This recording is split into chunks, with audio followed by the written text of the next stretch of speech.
Starting lineup, uniforms, and apparel present the WOA Senior AA Men's Hockey League podcast. Hello once again, everybody. Andrew Rogers here, the host of the WOAA Senior AA Men's Hockey League podcast. This is episode number 19. Great to have you guys back with me. I appreciate you coming by and checking out another podcast.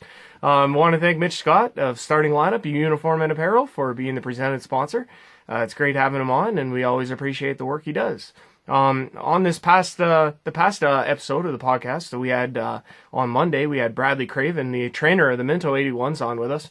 It was just a fantastic conversation to talk with him.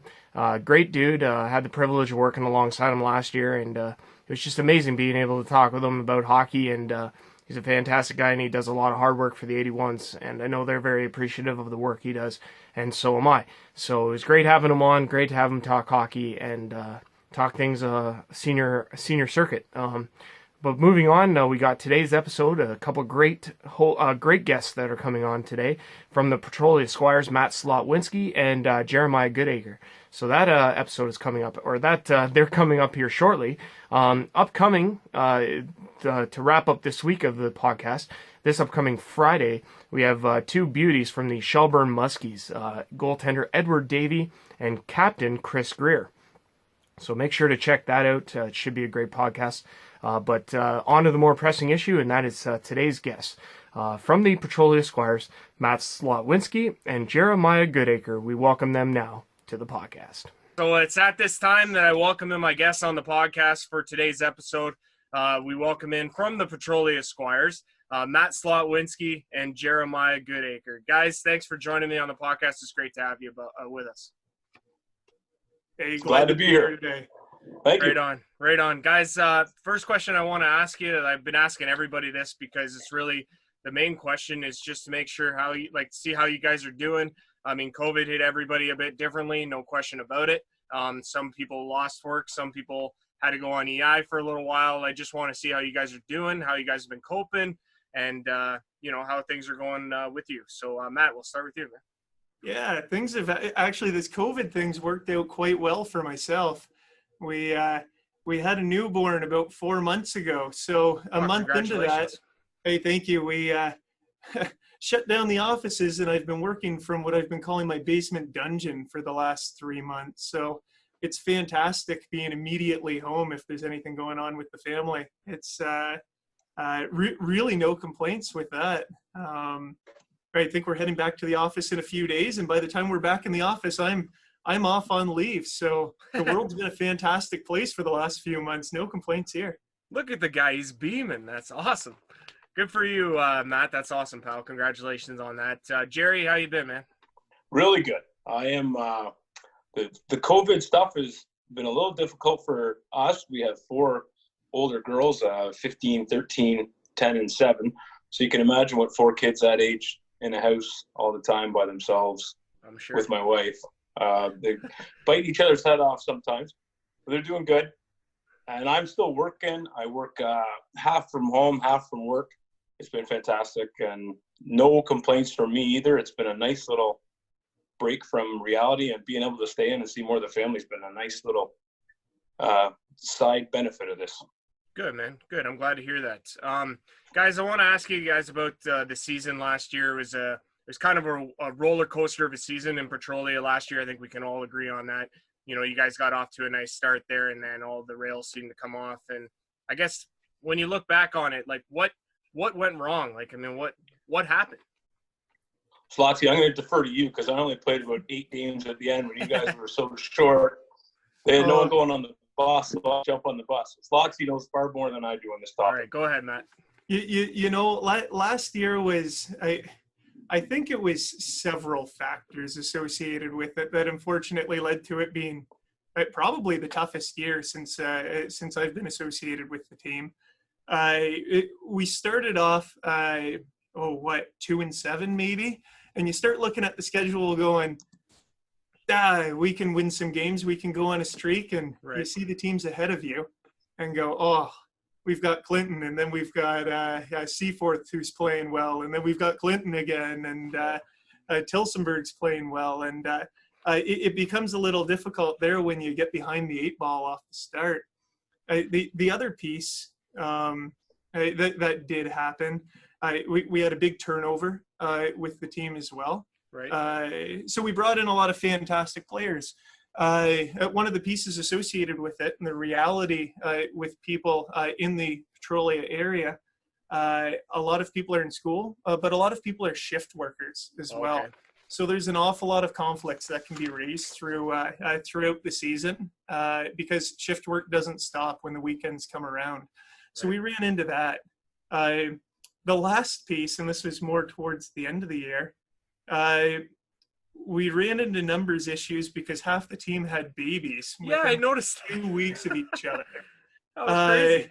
So that becomes difficult, especially when one of them's your goalie, one of your top defensemen, one of them's a real power forward, and then I just hang around and I'm there and happen to have one too. So you end up traveling with half the team not able to make it because the kid's on its way or the kid just came out.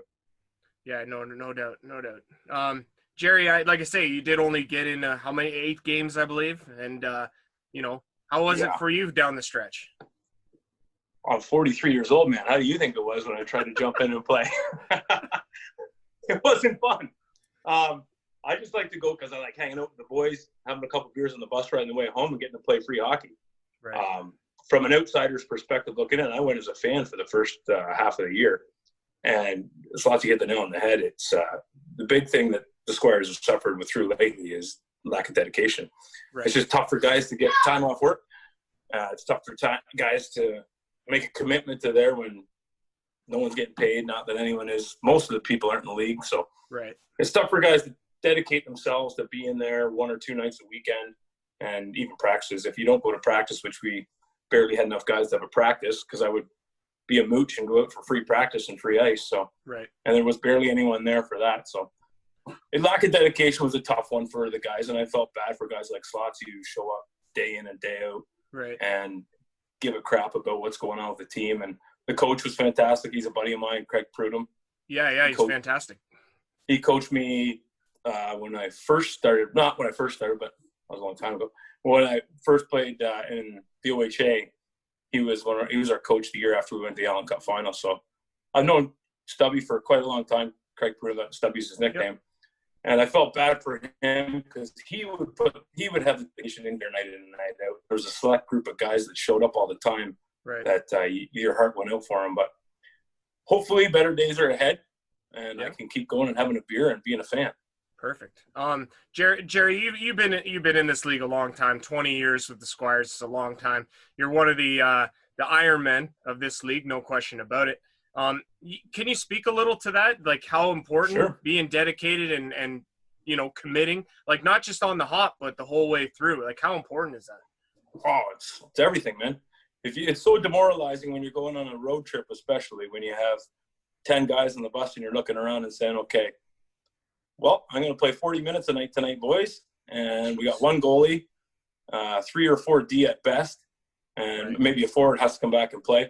It's really demoralizing for the guys who show up. And it's the same 10, 12 guys that show up all the time. Right. And they're we call them the road warriors. But I've actually played 22 years. So, wow. Okay. Yeah, I'm real old. But it goes through its lulls, though. We had years when we played in the OHA where we would have 10, 12 guys on the bus rides. And then we went through a stretch when we first joined the WOAA where we would have we'd have to sit guys out every game.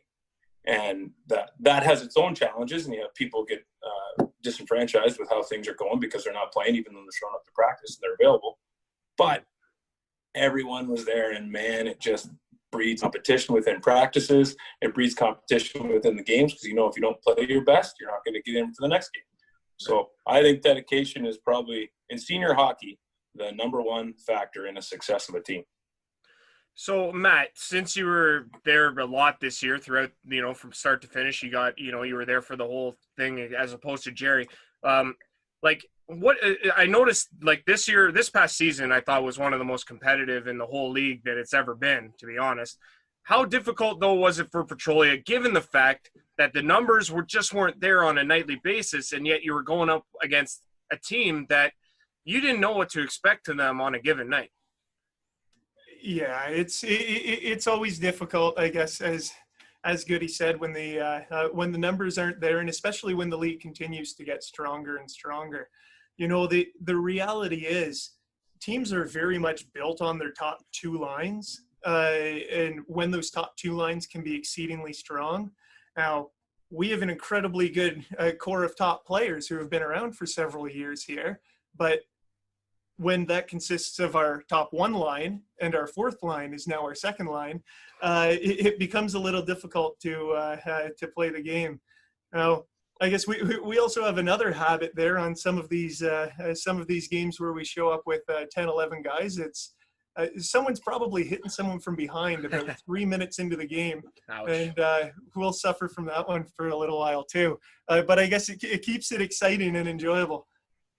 That happened to me last year, Slot. I got a 10-minute misconduct when we had 8 guys.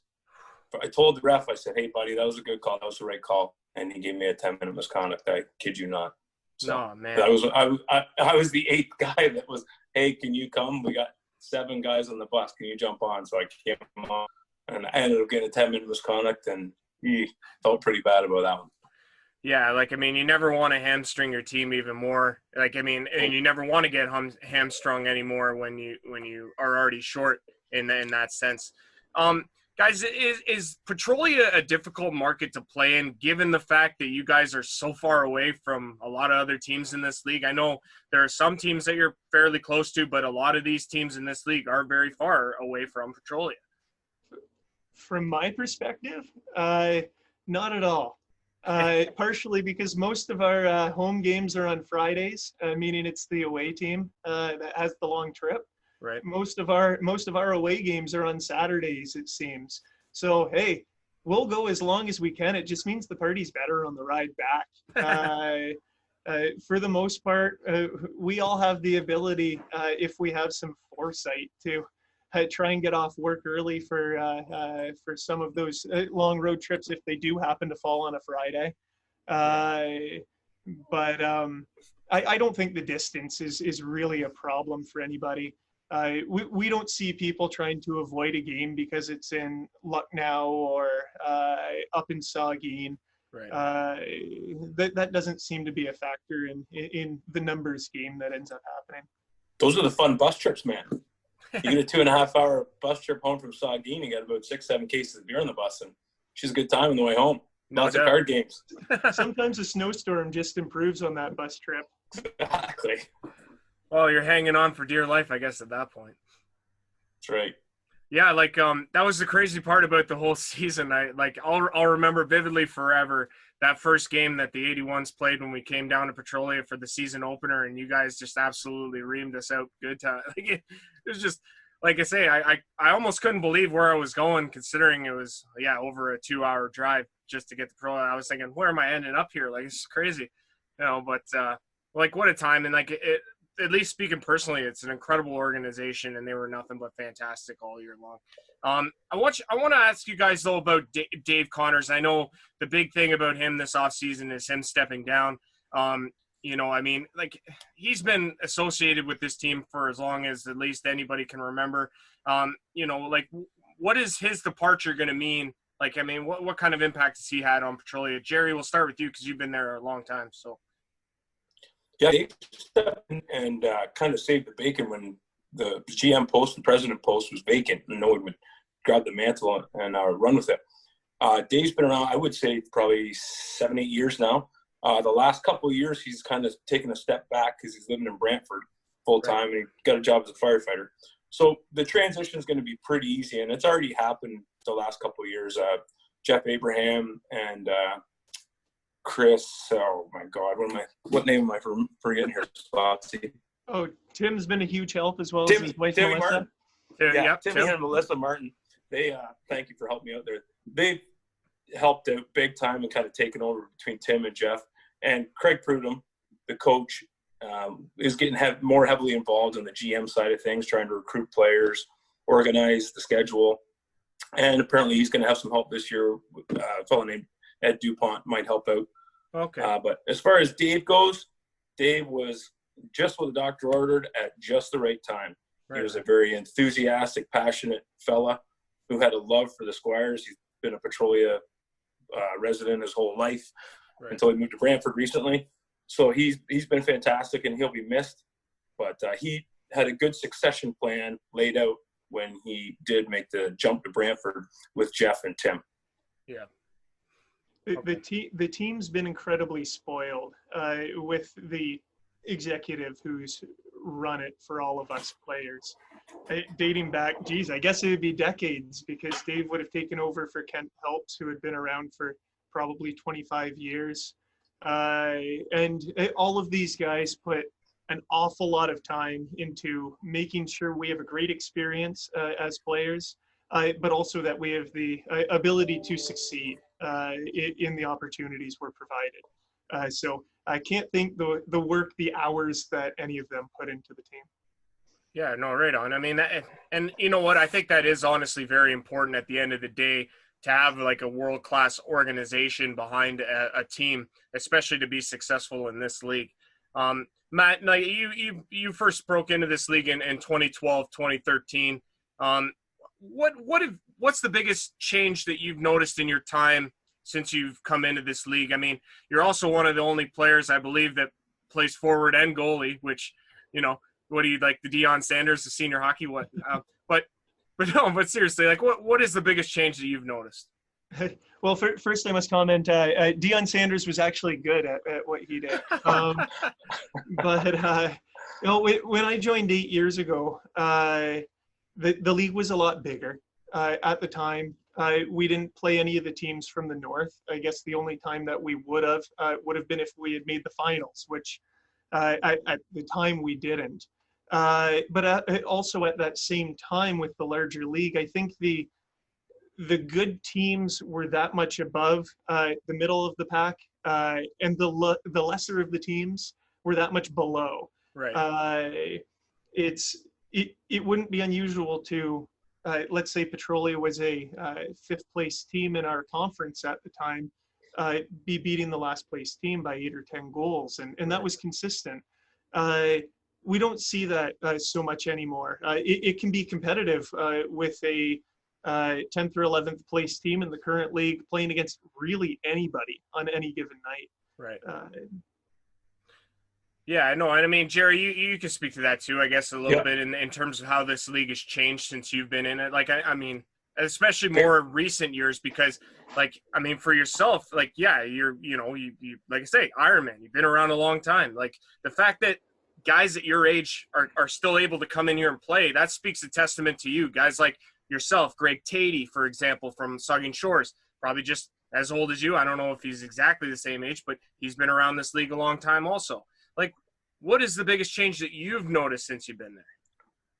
Parity, for sure, was like Slotsy spoke to. I mean, it was fun to go to Goodacre and have a point night where you won 11-2 with 10 guys and watch the party starter skate around the ice with the flag. The other big piece that has changed is the talent level. When we started in the league, I don't even know how long ago it was, 10, 12 years. The talent level, we were probably one of the better teams, and our talent level had us in the top of the league. I mean, the first year we only lost 2 games, I think, until we made it to the league, not the finals, but we lost to Tavistock. Right. But now, I mean, you look at a team like Clinton, they are lights out with their top end guys. Yeah. The talent level is comparable now with what we used to play against in the OHA, right. Cambridge's and Dundas of the world. When we came in, we would dominate people, man. There wasn't many teams that could give Petrolia a game, and we were not that talented. We just had lots of bodies. Right. Now, man, oh man, your top end guys have to be either ex-pros, played in the O, had some sort of a pedigree and a resume to walk in. That's not saying that a good junior B hockey player can't come in and do fantastic.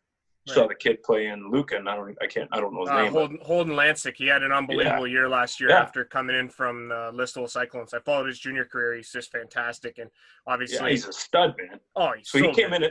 You don't have to have a resume to be a hell of a hockey player in this league, but let's face it, the guys with the resumes are normally better hockey players. So that's been the other biggest thing for me, has been the improvement and the overall talent of the league is in leaps and bounds. The games are better to watch now. They're more competitive. It's a hell of a brand of hockey for the average fan who wants something to do for $5-10 on a Friday night and a couple cold beers. Yeah, like I've been honestly saying that from the get-go, is that this league is just, it's so good. And the problem is that it's not getting the kind of recognition that it deserves. And I think that's primarily what fuels me to be doing what I'm doing with this podcast, with the social media, because every bit of it just trying to fuel me so that more people are aware of how great this league is. Jerry, you've been around 22 years, Matt, 8 years. Like, it's guys like you guys have been dedicated long enough, and that dedication deserves recognition. You get it at a junior level, but you don't get it with this. And it's just, it kills me that it doesn't get more, but I'm trying to change that culture. And, I think you guys are really deserving.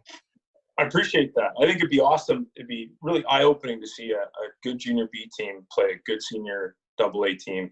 And could you imagine? It'd be a waxing. And the older you get, the smarter you get, provided you're not too old and they let the puck do the work for you. You pass it around instead of skating around the rink like 100 miles an hour with a chicken with their head cut off.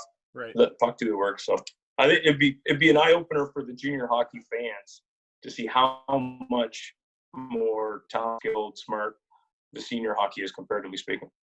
Well, and I think that's the thing at the end of the day is that, if you have these junior guys coming into the league fresh-faced, I would hope that they'd be able to bring a following from their fan base to that league as well, because that is the truth. It's a young man's game now. And not to say, Jerry, that you're not effective in your role. That's okay, buddy. Not to say you're not effective, but I'm just saying it is a younger man's game. And not only that, but this league has had a dedicated audience forever in terms of having the OGs that are so dedicated because that's all they know. But we got to get the younger audience in there as well. There's no question about that. Yeah, Petrolia's been real fortunate that way. They've had a fairly dedicated fan base and pretty loyal fan base. They consistently get between, I would say, 150 to 300 fans. Christmas time is a really good turnout. So financially, it makes it viable for them to be able to run the team and pay the bills without having to go and pound on too many doors. So the fans deserve a big pat on the back because they're dedicated. They come out, they support the team, they support the bar. That's for sure. And it's a fun Friday night, man. No doubt. Matt, so how many games did you get in goal last year? Oh, it was that was only 2 there, and that was probably too many, I would say. It's so, from your perspective, obviously, I want you to actually speak a little bit, because I had an all goalie segment this past Friday with Dodds, Flagler, and Lee, some of the top tier goalies in this league. I want you to speak a little bit though about Brandon Campbell, because I had a lot of praise about him all season because of how many games he played, and I know he was busy every night. He had to be with the numbers issue in Petrolia. Speak to him a little bit about how important he is to the Squire's success. Oh yeah, Soup's incredibly important to the Squire's success. If I don't know how many wins we had last year. What, six or seven? Yeah, six. I think you went.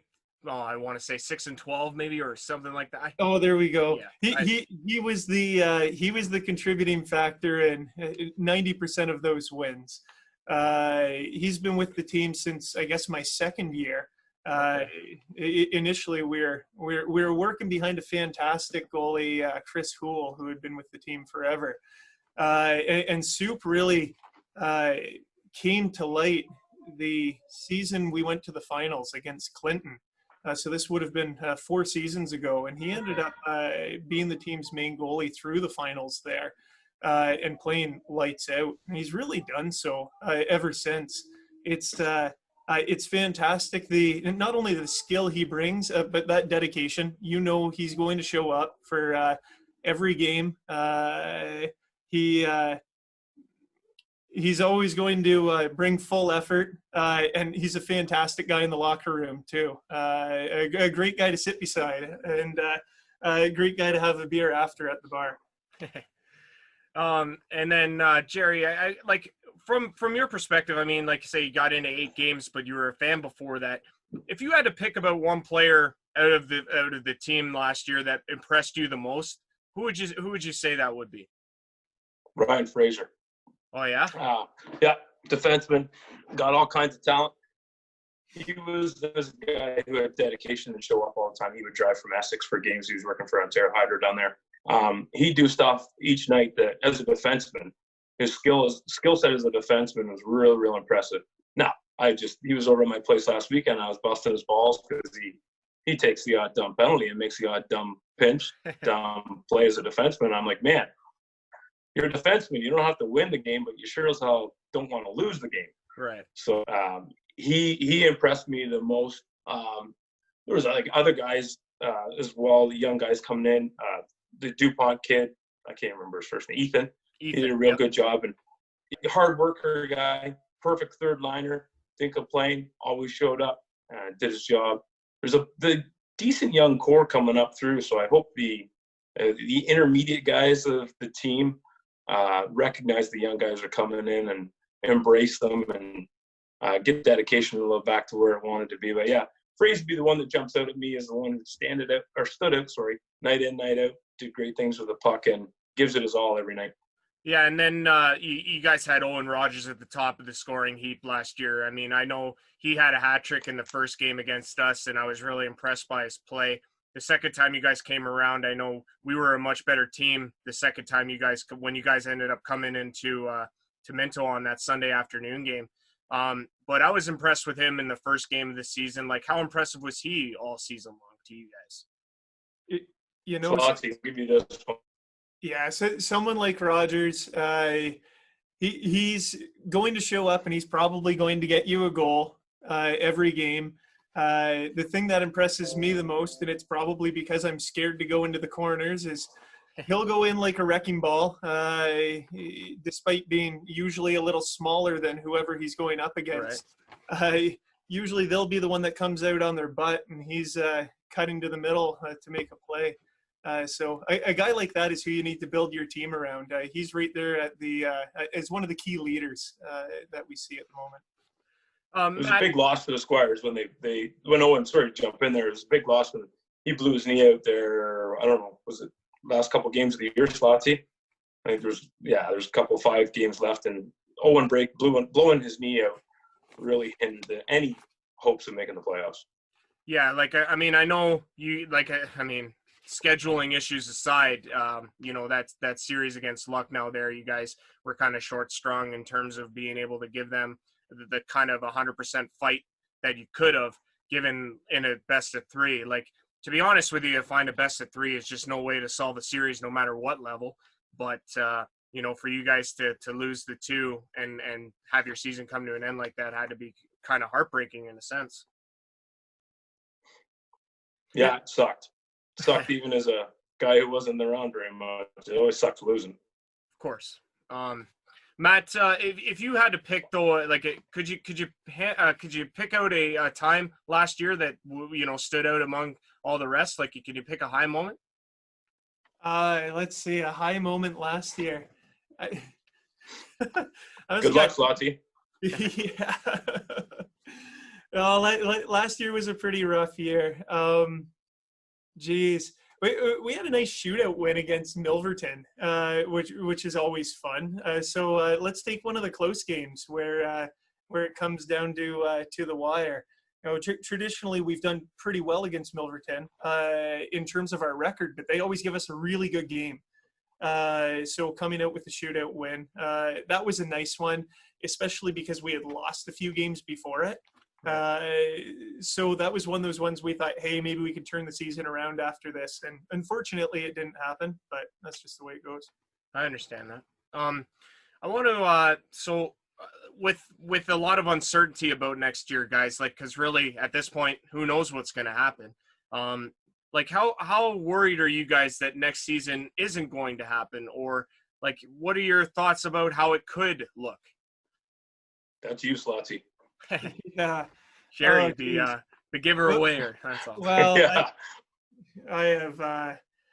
I think next year's probably going to occur. One of the nice things about this league is the fact that it's not like a NHL where you're trying to work in TV times and radio times and build-in times with concerts and whatever it may be. All these teams have long-standing dates in each of their municipalities to play their games. And chances are, if the league isn't running, no one's playing hockey. So there is that opportunity to have everything set until the last minute, in my mind. That's how I see it. And hopefully that's how the league and the teams associated with it approach it. Yeah, I would echo that. I just hope they don't make a rash decision and a knee-jerk decision and say, okay, we're not going to do any of the work that can be done in order to have all the plans in place for a season. Should we get the green light from the province/federal government to go ahead with a little bit more relaxed guidelines regarding gatherings? I hope that happens, man. I'd sure like to see a game or two. The other piece about it, I think this league can be a little more flexible in how long the schedule is. It's pretty short, but in reality, like, if it came to it and the season had to start in November with a 12-game season, why not still have it? People would show up to the games. Players would want to play. I think everyone's desperate for hockey right now, as much as they're probably desperate for golf at the same time. But that's the way I see this going. They're desperate for something, Slotsy. Just something to do, buddy. That's what everyone's desperate for. To leave this basement. Yeah. Yeah, no, I agree with you guys. I mean, I'm hopeful that, there is going to be a season next year and there is going to be some games in this circuit because of how unbelievable this league is. We're going to take a little short break and then we're going to come back and I got a couple more questions for you and then we'll wrap this thing up.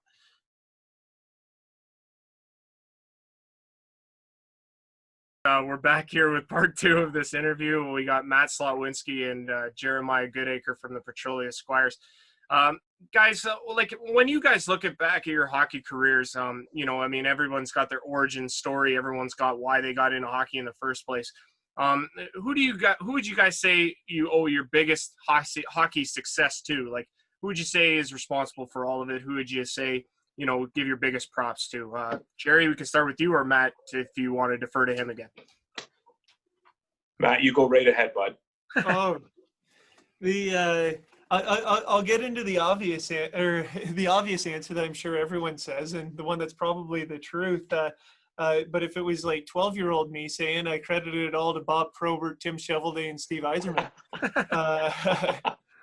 But it's definitely to my mom and dad for giving me all the opportunities to be able to play high levels of hockey and to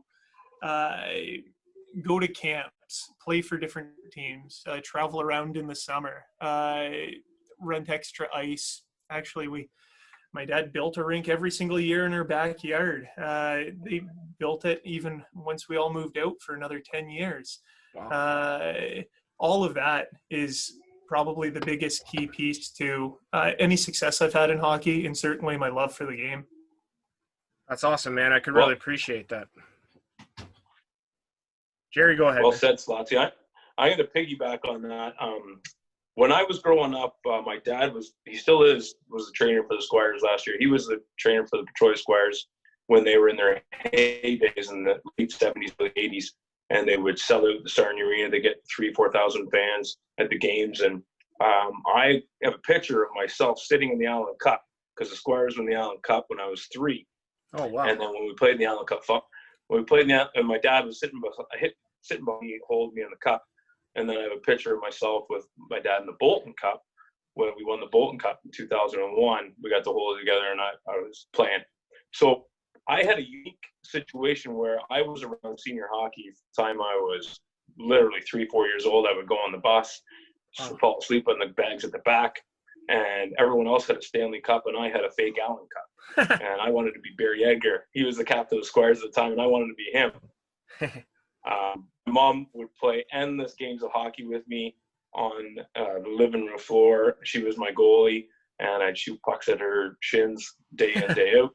And I'm much like Slotsy, where my parents were the people who had enabled me to do what I loved. And we had a pond at our place, so I was a typical Canadian kid. I was out there until Mom hollered at me to come in, and I would walk in with my skates, eat supper, and go back out. Perfect. So my parents were the ones that hauled my ass around to every place that I could possibly go, and they're the ones that made it possible for me to play even still this long. And after many, many years of playing junior hockey and minor hockey, in order to play senior hockey this long, I have to give some credit to my lovely wife.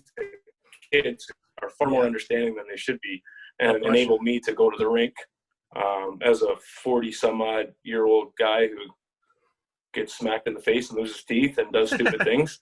And they still let me go, and they make it possible for me to go still live my dream of being able to play hockey for as long as possible. Oh, geez. Now I look bad for not bringing up the work as well. Wait over. That's for you, Jess. No, go ahead, Matt. Go ahead. I know you got something you want to say. Go ahead. Well, it's, I've probably been a little unfair, and maybe Goody's had a similar story. I know you've been saying you're going to retire for several years, and we keep calling you back.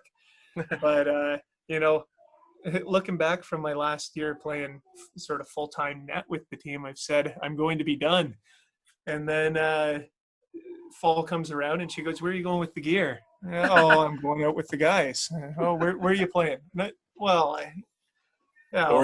in Petrolia. Not in Petrolia." "But who are the guys?" "It's the Petrolia guys." The Petrolia guys. Don't worry, it's not associated with the team. And then a couple weeks later, "Oh, where are you going?" "Oh, the Petrolia guys." "Where to?" "We're in Petrolia now." And okay, I'll play 4 games this year, and then you suit up for 18 of them. And oh boy, that's so a lot of credit there. I want to ask you guys about that, because you did bring up this thing about family. I mean, how cool is it? I guess, like, when it like, how big of a factor is family for players playing in this league? I mean, Jerry, you got 4 kids. I'm sure they've come out and see you play. Like, how cool is that to be a part of that? Like, where you're on the ice, you're playing, and they're watching you. It's awesome. Like, how cool is that? It's awesome. The real fun part is when my daughter's 10 years old. She plays Atom hockey, and her whole team would come out because I help coach them. And so I'd be telling them to do certain things on the ice. And then the whole team would come out, and they'd be sitting near the glass, and you'd go over, smack the glass, throw a puck over or something, make them feel good about themselves. And then you'd hear one of the defensemen that you were telling them to do a certain thing when they played hockey, and they said, "Hey, but you didn't do that in your game." And you feel real stupid. It's do as I say, not as I do. Of course. But to have my daughters be able to see me still suit up and play competitive hockey is a real joy for me. My wife enjoys coming out. She enjoys bringing the kids to the rink. She loves hockey. She was very, very good at it. So yeah, that's a fantastic part of still being able to play when your kids are old enough to remember what's going on. No, absolutely. So and then I'm very fortunate. Matt, now with the newborn, does that fuel you a little bit to come back next year so she can watch you play? He had a baby boy. Oh, he's sorry. That's okay. He'll be skating next year, hopefully. Yeah. In skates before he's in shoes. But, I think it motivates me. I don't know how realistic it is. All of those times that I've said I'm not going back, and I've gone back. At some point, you have to stop that. It's been ridiculous because I look back when my now wife was just my girlfriend. She was coming up to visit me on weekends from Detroit. She had to come on all our bus trips, up to Saugeen one day. We come back down. Okay, now we're going up to Clinton the next day, and the only girl on the bus, because that's the only time she gets to see me, and watching 18 guys take leaks in the ditch halfway back home. It's you can only push it so much. No wonder she kept coming back, Slotsy. That's exactly it. Hey, we can always attribute that flannel shirt that he's wearing to that. That's right. Hey, Red Wings colors. That's not by accident, right? So. Exactly that.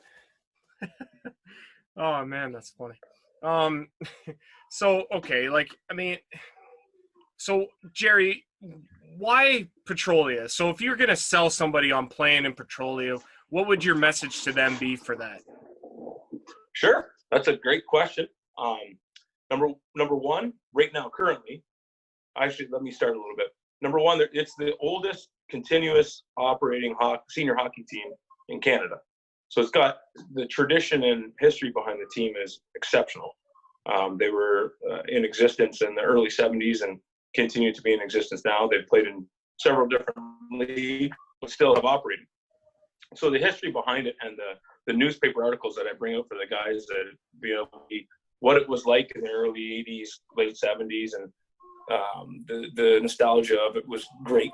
Currently, why I would sell it now to a young kid wanting to come play, fantastic coach, Craig Prudhomme, and his son Jake do a great job, and showing up is the big thing. They're there, they're dedicated, they have a passion for hockey that's unmatched. Stubby, he could talk hockey till you're blue in the face. He's fantastic knowledge of hockey. He's a very experienced coach. He coached in junior C level for many years, senior hockey for many years, and minor hockey for many years.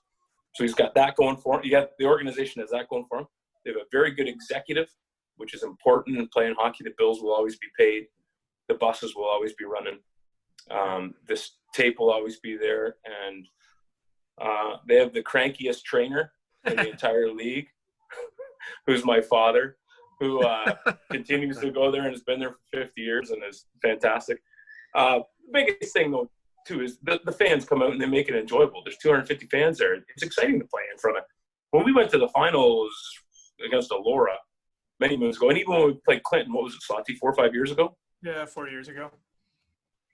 We had the barn. It was sold out during the playoffs. It was exhilarating. Yeah. For a has-been junior hockey player, that's a lot of fun, man. You get to play in front of 1,000 people when you're not used to it. So the community supports the team. There's a lot of community support for the team, and it's a lot of fun going to the rink and being able to play hockey, a high level of hockey, for free.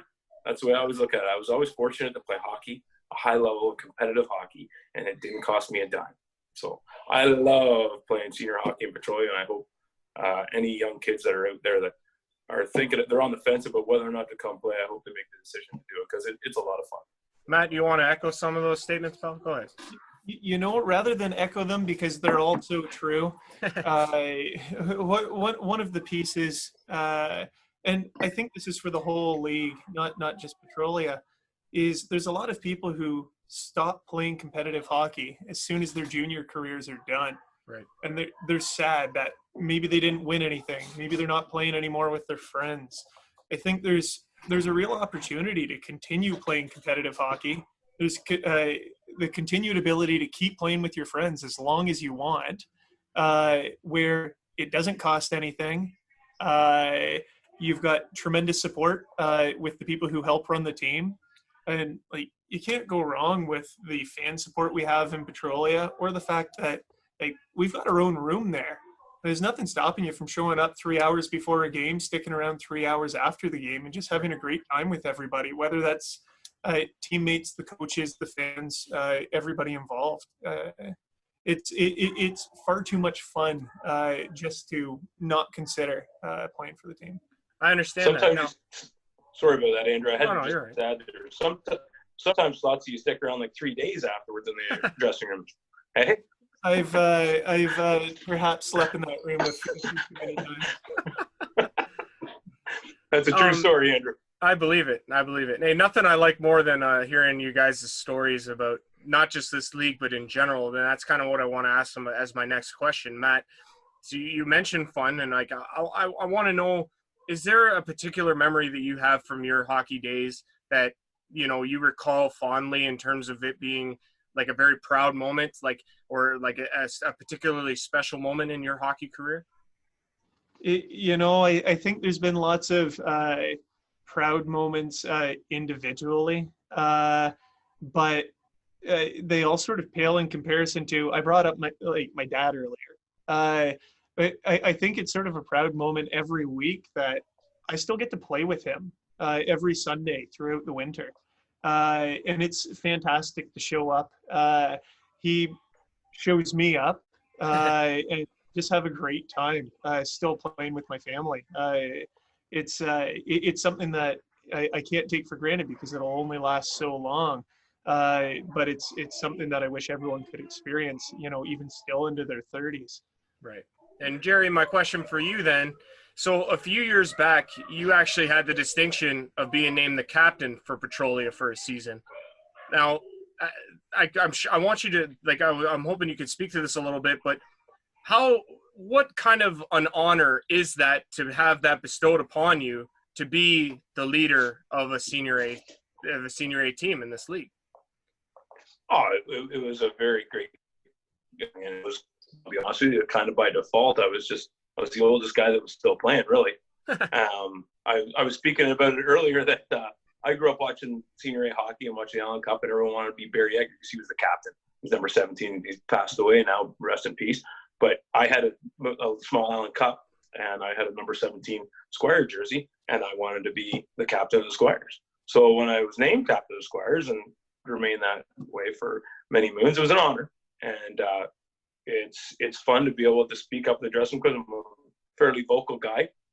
Captains don't always have to be vocal, but I just happen to be a vocal guy. So it gives you a little more leverage / authority to it's when you have to say, hey guys, we got to get our heads out of our ass and play a little smarter here and stop taking stupid penalties, for instance. Right. We don't do a very good job of that, but I say that a lot.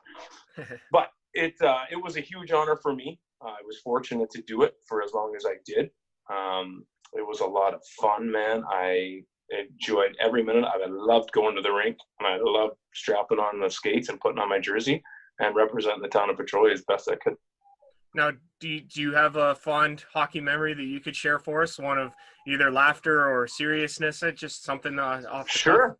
Sure. I'm going to echo Slotty there. I loved going to the rink every day and having my dad open the door for me. He was the trainer, so he got to open the door. So that was a lot of fun. From specific instances, playing in Sarnia in the Allen Cup finals, I was sitting on the bench, and I can remember distinctly sitting there and looking around, and there was about 3,500 people in the stands who were in the finals against, I want to say it was Stony Plain. I can't remember who it was. They beat us anyway. We lost 7-2. Okay. Anyway, I thought to myself, man, I am in the Allen Cup, the senior AAA hockey finals here, and that was I figured I had made it. That was my Stanley Cup for me because I had grown up admiring senior hockey. That was really cool. I loved playing in the finals in this league against Laura, and then we played against Clinton. I loved playing. Slotty, I don't know if you remember this, but you'd look up in the mezzanine, up in the bar in Petrolia, and you'd look up, and all the chairs had blankets on them.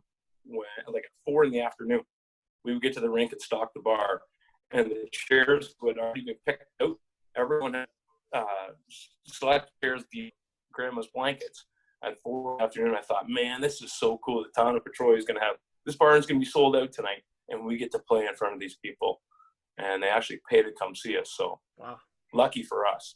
And so those sorts of memories I will always cherish. I mean, there's stories that we could tell you from the bus rides home and the dressing room stories afterwards that we're not allowed to tell on this podcast. But those are the stories that make you want to continue playing hockey for many, many moons, and I'm living proof of playing for as long as you possibly can. Matt, I want to ask you because I when I was talking with oh man, who was I talking to? When I was talking to Brad Crisco of Milverton, big Red Wings fan, as I was mentioning to you before we started recording, I asked him specifically a couple Red Wings questions. I mean, obviously, like who's your favorite Red Wing of all time? I think we can all understand who that is. Yeah. Steve Eisenman's an easy one. I'll just give the there we go. There you go. There he is. Okay. All right. So that's an easy one. Okay. All right. Now so then let me ask you then. Do you recall vividly where you were when he scored double overtime against St. Louis in the 96 playoffs? Yeah. I would have been in the living room of my parents' house where it was a ugly orange shag carpet at the time, and their TV was probably already 26 years old.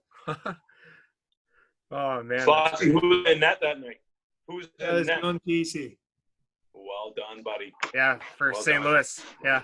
Who gave the puck away at the red line? Wayne Gretzky. Yeah, Wayne Gretzky. There we go. Wayne Gretzky. That's right. Unbelievable, man. Like, I guess, like as a kid, like I mean, why the Red Wings? Like, what's your tie-in there? Like, why were they your ixo facto team of choice? I was born in Windsor, so you'd only had to walk a block to see Joe Louis Arena across the river, and at the time we would have went to a lot of games because this is even before, as my memory is forming, because it was so bad they had to give away a car to have people show up. So it was an easy night out for a young family. Sure. And Jerry, who is your team, man? Oh, I'm a Maple Leafs guy through and through. Well, So there I'm you go. I'm a long-suffering individual. Believe it or not, I was not alive in '67. So I was born in '76. Oh, fair enough. So I wasn't alive to see that happen, but I was a Maple Leafs guy from Hockey Night Canada was my thing when I was a kid. Loved it. So then let me ask you about Gilmore's goal against the Blues in the '93 playoffs. Buddy, yes, I remember it. You remember vividly where you were that night? Yep. Parents' living room, jumped up and down as he circled behind the net behind Cujo and came back and tucked it in short side. Oh, I can remember it. Yeah, jumping up in the air. Me and my dad we both jumped up in the air and gave each other a big hug because we were both huge Leafs fans. Sure. Yeah, it was one of those things you don't forget. You do know where you were when a team, like we were thirsty for success, let's face it. No we question. didn't have any in ages. So you remember with the good times. Well, and like the funny thing about that, right, is that it was the first taste of real playoff success for a team in Toronto, given that they were just coming off of back-to-back World Series championships, Toronto Blue Jays, 91, 92, and then you got your Leafs that are, one win away from Stanley Cup final against Montreal. It would have turned out, so that was crazy. Oh, man, wouldn't that have been something, eh? The roof would have blown off the place, no question. I carry Fraser. Yeah, okay. We don't have enough time to get into that, all right, man? All right, buddy. But it's funny though that you guys should mention stories, so I don't mind sharing one of my own. So I mean, I'm only 33, so I'm a younger guy, younger than Jerry, probably as old as Matt. But either way, the thing is that for me it was huge between 1999 when we picked up Cujo to 2004 when we had a string of a lot of playoff appearances. Beating Ottawa in four straight playoff series, unbelievable. But when I was in high school, me and my buddy actually went. So I don't know if you guys are familiar where Owen Sound is. I went to high school there, and we would skip out at lunchtime and go to the 10th Street Hill, and we would actually have cardboard signs, and we would go out and we'd get people to honk at us with our Leafs jerseys on before a game day, and it was probably the coolest thing ever. But man, were we dumb. No big deal. Right on. I lived in Wyerton for 6 months, Andrew, so I know right where Owen Sound is. Yeah, so that 10th Street Hill coming down Main Street there, right by the football field where we used to play in high school. But anyways, just as people were coming down, man, like you were talking like almost 5 lanes across too. So, a lot of cars, very busy. Everyone's seeing us, and they all just honked away. It was so funny. Cool. Yeah, and then obviously probably my biggest fantastic moment of all playoff series ever was Steve Thomas's game winner against Ottawa in overtime, pass from Sergei Berezin against Tom Barrasso. Like, yes. I've seen who was your Toronto Maple Leafs guy then? So when I was a kid, when I first started playing hockey when I was maybe 4 or 5 years old, I wanted to be Wayne Gretzky. There's no question about it. That was my stud, right? I mean, the greatest of all time, the GOAT, no question about it. The first thing that made me a Leafs fan was Doug Gilmore, and he's my favorite Leaf of all time. That'll never change. Yeah. As much love as you want to have for Wendell Clark, he was there like 4 different times. But, Gilmore, I mean, he wasn't there for very long, but boy, did he make an impact. And just an unbelievable player. I actually got to meet him. I got his autograph on one of my jerseys when I went to the Leafs Red Wings alumni game at BMO Field. And right on. Man, that was so cool, dude. Honest to God, it was the coolest thing. I don't know if you remember, Jerry, in the alumni game, was it Gary Roberts and Chris Draper? They were going toe-to-toe there, and they almost came to fisticuffs because I hate Chris Draper. Oh, my God. Yeah. Hey, man, the competitive spirit doesn't leave you. It's still there. No, and I mean, even Gary Roberts is probably one of my favorite Leafs, too. Like, I mean, there's a lot of them. Like, I mean, you go Doug, you go Mats, Gary, Steve Thomas, Ty Domi. Sure. The list goes on. It's just right on. And Matt, you could speak to that, man. So many good Red Wings, dude. Honest to God. Like, even as a Leaf fan, like, I got a lot of appreciation for Yzerman, Fedorov, Osgood, Vernon, the list goes on, man. And obviously, a lot of ex-Leafs played in Detroit, and a lot of vice versa. We just picked the players that weren't good enough for Toronto, Larry Murphy and so on. And Matt Schneider, yeah. Just wild, man. I love it. Take our cast off, Slotzy. But no, guys, honestly, though, this has been absolutely unbelievable in terms of having you guys on. Do you have any final thoughts in terms of, this league in general and what you guys are hoping for next year? I guess I'll just say I appreciate the opportunity to come onto your podcast here and speak. I think you're doing a fantastic job, and glad to see that it's growing the league.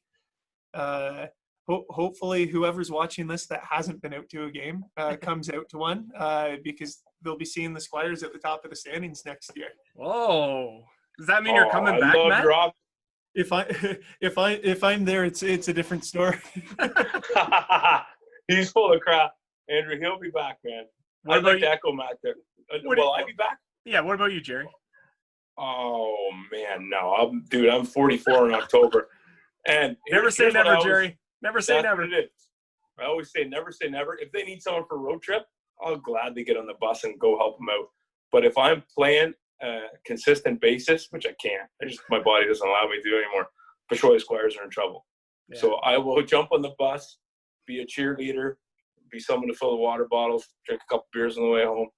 Perfect. Shoot the crap with the boys. But I want to echo Matt's sentiments there. I think what you're doing is awesome here, Andrew.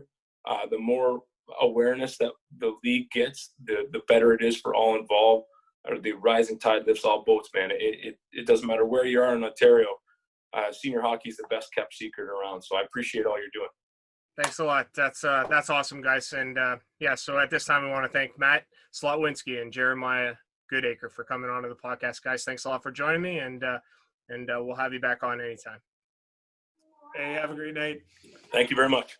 Once again, I want to say thank you, and honest to God, it was great to have them both here, Jeremiah Goodacre and Matt Slotwinski of the Petrolia Squires, today's guest on the WOAA Senior AA Men's Hockey League podcast, episode number 19.